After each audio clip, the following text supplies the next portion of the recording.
साथ ही देश और दुनिया की खबरों से रह जाते हैं बेखबर, तो सब्सक्राइब कर लीजिए हमारे HT न्यूज चैनल को और बेल आइकॉन को दबाना मत भूलिएगा। से केंद्र सरकार ने अनुच्छेद 370 को खत्म कर दिया है। इसके बाद जम्मू कश्मीर और लद्दाख 2 नए केंद्र शासित प्रदेश बन गए हैं।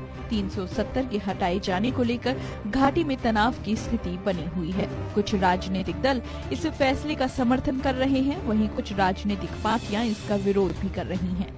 वहीं कश्मीर पर लिए गए फैसलों पर तरह तरह की टिप्पणियां भी सामने आ रही हैं। आपको बता दें, हरियाणा के मुख्यमंत्री मनोहर लाल खट्टर ने कहा है कि अब हम भी कश्मीरी बहू ला सकते हैं। दरअसल जम्मू कश्मीर पर लिए गए फैसलों के बाद कश्मीर में जमीन खरीदने और वहां शादी करने जैसी बातें सोशल मीडिया पर तेजी से वायरल भी हो रही हैं।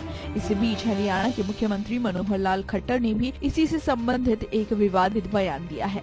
खट्टर ने एक कार्यक्रम में कहा कि अब हम भी शादी के लिए कश्मीरी लड़की ला सकते हैं। उन्होंने कहा कि हमारे मंत्री OP धनखड़ कहते थे कि वो बिहार से बहू लाएंगे। आजकल लोग कह रहे हैं कि कश्मीर का रास्ता साफ हो गया है, अब हम कश्मीर से लड़कियां लाएंगे। आपको बता दें, कुछ दिन पहले उत्तर प्रदेश के मुजफ्फरनगर जिले से आने वाले बीजेपी विधायक विक्रम सैनी ने इसी तरह की टिप्पणी की थी और हिंदू मुस्लिम नौजवानों की जम्मू कश्मीर की लड़कियों से शादी कराने को लेकर कहा था कि खतौली विधानसभा के कार्यकर्ता बहुत उत्सुक हैं, जो कुंवारे हैं उनकी शादी वहीं करा देंगे, कोई दिक्कत नहीं है। विक्रम सैनी ने आगे कहा, कश्मीर में महिलाओं पर कितना अत्याचार था, वहाँ की लड़की अगर उत्तर प्रदेश के लड़के से शादी कर ले तो उसकी नागरिकता खत्म।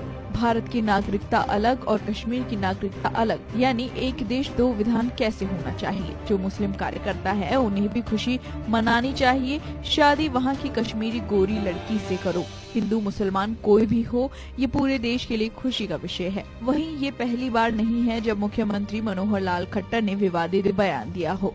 नवंबर 2018 में उन्होंने रेप को लेकर विवादित बयानबाजी भी की थी। उन्होंने कहा था कि रेप और छेड़छाड़ की 80 से 90% घटनाएं जानकारों के बीच होती है। कपल काफी वक्त के लिए इकट्ठे घूमते हैं, एक दिन अनबन हो जाती है तो उस दिन FIR करवा देते हैं कि उसने मेरा रेप किया। हरियाणा के मुख्यमंत्री मनोहर लाल खट्टर का ये बयान बेहद ही शर्मनाक है। फिलहाल इस वीडियो में इतना ही, लेकिन आप हमारे साथ बने रहिए और हमारे चैनल को सब्सक्राइब करना बिल्कुल मत भूलिए।